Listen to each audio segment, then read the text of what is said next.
A QR code during last night's edition of Friday Night SmackDown leads to the latest clue behind the cryptic videos regarding the identity of the White Rabbit. We're going to be talking about that. Plus, a strap match has been announced for Extreme Rules and a botched fireball spot during last night's broadcast on Fox 2. Sami Zayn is now officially an honorary Uce. Gunther will be defending his Intercontinental Championship on the season premiere of SmackDown. Plus, the latest DX reunion has been announced.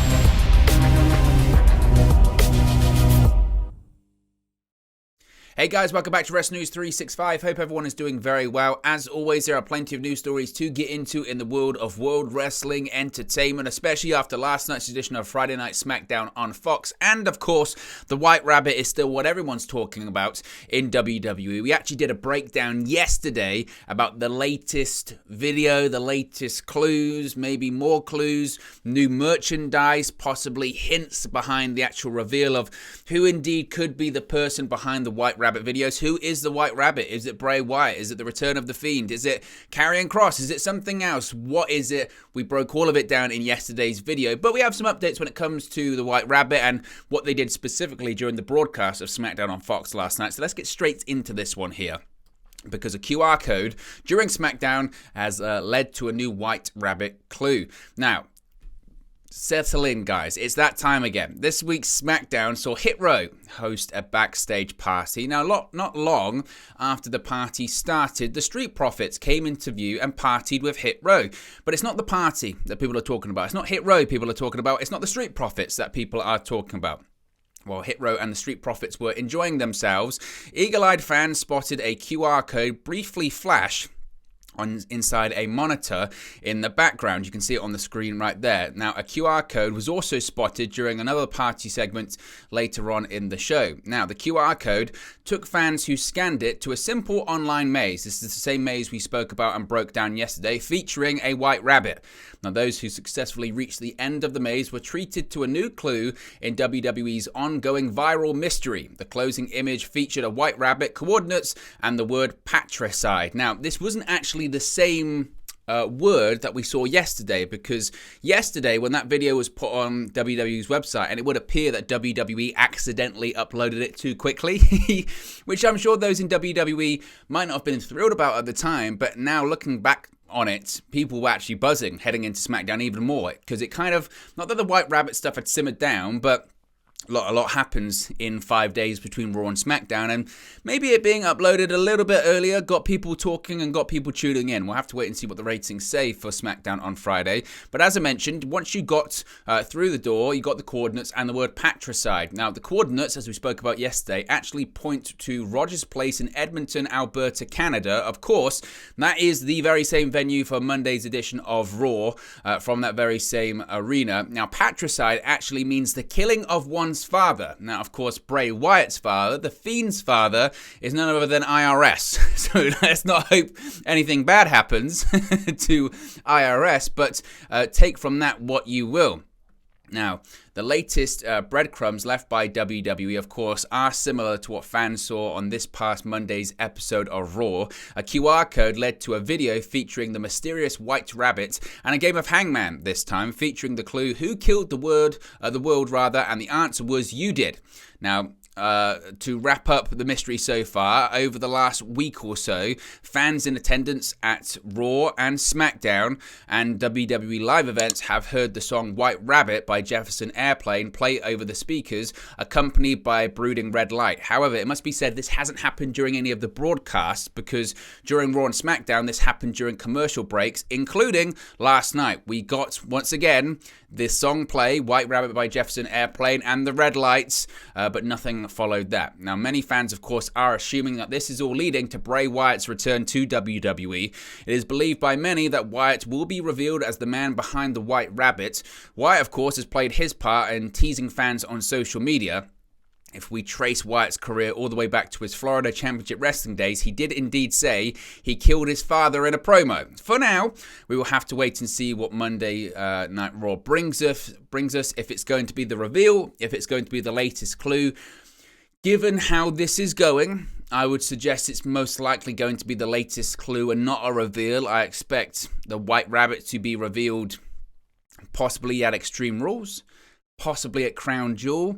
I think Survivor Series is a bit too far away at this point, but I would certainly expect most likely something like an Extreme Rules reveal or something like that. That feels like what it's building towards. Certainly, I think that Raw is just going to be the latest clue. I mean, you have to remember as well, when we got introduced to this new version of Bray Wyatt back in 2019 after WrestleMania that year, we had weeks of Firefly Funhouse vignettes with this new version of Bray Wyatt, the Mr. Rogers version of Bray Wyatt. We had weeks of that before we even got a glimpse of The Fiend, and certainly before we even got a glimpse of The Fiend, appearing actually in person on television. Remember, The Fiend made his in-ring debut at SummerSlam. He had his first vignette after WrestleMania. They waited that long. So don't be surprised if this does indeed get dragged out quite a bit. Now, this was quite fun because Bray Wyatt actually tweeted last night. Now, one fan thought they saw Bray Wyatt prior to last night's SmackDown in Salt Lake City, Utah. They took to social media to share a picture reportedly showing the former WWE champion at the Salt Lake City airport. Although, it must be said, one quick look, you can tell that the person in the airport was not Bray Wyatt. Other than both Wyatt and the individual in the picture having dreads, the two had no similarities whatsoever. Now, despite the obvious troll, the tweet drew a response from Wyatt himself saying, quote, "I would never use Hertz. Yuck." Now, of course, Hertz is a rental car company in the United States, and Wyatt saying, no, I would never use that company. So Bray Wyatt having a bit of fun and actually speaking while rumors swirl of a possible WWE return. Now, let's move on. Let's talk about SmackDown last night. Of course, SmackDown saw a bit of a botch, it must be said, in one of the segments. Now, Karrion Kross and Drew McIntyre, they've been feuding for the last few weeks, haven't they, after Drew's loss at Clash at the Castle. And it's leading to a match at Extreme Rules, one being a strap match. Yes, Karrion Kross versus Drew McIntyre in a strap match has been confirmed for the Extreme Rules Premium Live event on October 8th. The match was set up on the September 23rd edition of SmackDown after McIntyre stepped into the ring holding a strap, calling out Kross for playing mind games and attacking him for weeks. McIntyre proceeded to announce the Extreme Rules match, noting the match had been designed to inflict the maximum amount of pain on his opponent. Scarlett then made her way out to the ring to confront McIntyre, and just as Kross prepared to ambush McIntyre from behind, the Scottish Warrior struck Kross with a Glasgow kiss before driving him into the ring post. McIntyre then tied the strap around Kross's wrist and pulled him into the ring with a big boot before launching an attack with the leather strap. As Kross grimaced in pain, McIntyre continued to beat down the former two-time NXT champion with the leather strap. Ultimately, Kross managed to escape the ring, but McIntyre pulled him back in with the strap before hitting a clothesline. Just as McIntyre continued the attack, Scarlett slid into the ring and shot a fireball at McIntyre's face. However, it must be said, it didn't really get him in the face. The spot was botched. Now, the segment ended with Kross applying the Kross jacket to McIntyre, and as I mentioned, this now leads to the match at Extreme Rules. It has since been confirmed by Sean Ross Sapp that indeed the spot was botched, and there was an issue getting the flash paper lit, and because of that, McIntyre and Kross had to improvise. So if that whole situation went on like considerably longer than you thought, there was a reason behind, because they couldn't get the paper lit. It was just a mess. The thing is with fireballs, and the thing is with flash paper, is obviously when it works, it does look good, but it notoriously, it cannot work. Go back and watch Hulk Hogan versus the Ultimate Warrior, WCW, one of the most infamous flash paper fireballs botched spots of all time. So it can't be surprising. Flash paper, live TV, don't mix very well, okay? But nevertheless, we're getting Karrion Kross versus Drew McIntyre in a strap match at Extreme Rules in October. I would think, for those that have been discussing, could the White Rabbit still be Karrion Kross? Is it Karrion Kross? Is it a hint it could still be Karrion Kross? The hourglass thing, all that kind of stuff. It's not Karrion Kross. I'm convinced now it is not Karrion Kross. The reason I'm convinced it's not Karrion Kross at this point is because Karrion Kross is regularly on television. He's having this feud with Drew McIntyre. Yes, there's the supernatural elements of it, but why would you be actively teasing a mysterious identity, and that identity is on television in main event segments? Sheamus against Drew McIntyre, building to a match at Extreme Rules. That, to me, makes no sense. So maybe the Hourglass was just a bit of a red herring just to get people talking. Could it be Karrion Kross? But seemingly, moving back to the White Rabbit stuff, we have completely honed in at this point that it's going to be Bray Wyatt. And as far as Kross versus McIntyre, look, the thing is now is that realistically, Karrion Kross has to win this match. I know it's not ideal that Drew McIntyre would have back-to-back defeats. He lost at Clash at the Castle to Roman Reigns for the Undisputed Universal Championship, but Karrion Kross can't have his first big match back in WWE. He can't have that be a loss, even if it's against Drew McIntyre, even if it's in the main event. Where would he go from there? Where does he go from when it comes to that? He has to win. He has to win. And perhaps you could say maybe the way he does win is by the White Rabbit being revealed, and that's when the Fiend Bray Wyatt returns. He costs Drew McIntyre the match, and then Drew McIntyre and the Fiend are feuding on SmackDown, and Karrion Kross can move on to, say, a Roman Reigns. And that's when you get Roman Reigns versus Karrion Kross at another event. I mean, we know that Roman Reigns is going to be facing Logan Paul at Crown Jewel. We know that Survivor Series, it's going to be War Games, so he's not going to be defending the Universal Championship there because he's got to be in that match. One would think it's going to be the Bloodline versus someone else. So when Karrion Kross does have that match against Roman Reigns, I don't know. Maybe it's December. I mean, I can't even think that Roman Reigns would really be working December. Maybe it's going to be day one in January. Roman Reigns versus Karrion Kross. And the task between now and then is to build up Karrion Kross as much as possible. And I think that starts with defeating Drew McIntyre at Extreme Rules. I really do. Speaking of Roman Reigns and the Bloodline, yes, what a segment this was. I mean, how can you not love Sami Zayn? The guy is just great. The guy really is great because Sami Zayn was officially welcomed into the Bloodline by the Tribal Chief himself, Roman Reigns, on last night's episode of SmackDown in Salt Lake City, Utah. Now, following the Bloodline's opening promo segment, Zayn asked to speak on the microphone, which actually initially seemed to upset Reigns, and specifically Jey Uso, who of course has had issues with Zayn parading around as a member of the stable uninvited. Now, Zayn initially apologized for cutting the music before showing his appreciation to Reigns and co. for treating him like family. He said, quote, "I know I'm not technically blood, but the way you guys have taken me in as a family of late, I wanted to show my gratitude," Zayn told the Bloodline. "I also wanted to publicly acknowledge the Tribal Chief." In response, Reigns began laughing in disbelief amid loud chants of Sami inside the arena. Reigns said, quote, "I like you, Sami, but what are you talking about right now? Why are you even saying anything right now? Why are you tagging along? What do you want?" Reigns then wondered why Zayn was walking around in a Bloodline shirt before ordering Zayn to remove the shirt. As Zayn continued to look perplexed, Reigns doubled down on his demand. He says, "I'm not going to tell you again. Take our shirt off now." Zayn then apologized for disrespecting the wise man the previous week and for anything else he may have done to upset Reigns and the Bloodline. However, Reigns and Jey Uso continued to yell at Zayn, asking him to remove the shirt. Once Jey tore Zayn's shirt, Reigns had a surprise in store for the honorary Uso. "You're never going to wear that shirt again because I got you a new one," Reigns told Zayn before tossing a shirt with the text SZ. Honorary Uso, you can see it right there. An elated Zayn wore his new shirt, following which Reigns asked him if he had anything to say. He said, quote, "Yes, I acknowledge you, Tribal Chief," Zayn said before embracing Reigns for a hug. While Reigns was initially reluctant to hug Zayn back, he eventually gave in. Even as the rest of the Bloodline celebrated, Jey Uso was not happy, to say the least, as WWE continued to sow seeds for an eventual rift within the stable. It must be said, it was a great segment. I mean, look, you've got everything lined up for a great segment there. You've got the Bloodline, and look, all the Bloodline segments are fantastic. Sami Zayn, who is just...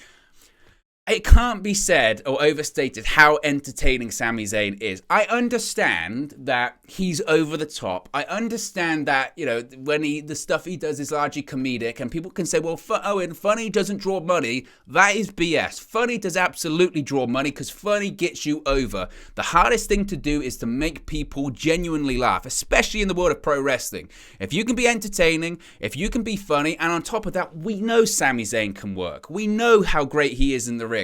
He's getting over. That's what this is called. He's getting over. Now, is Sami Zayn going to be the guy to defeat Roman Reigns for the Universal Championship? Imagine. Imagine. I don't think that's going to be the case.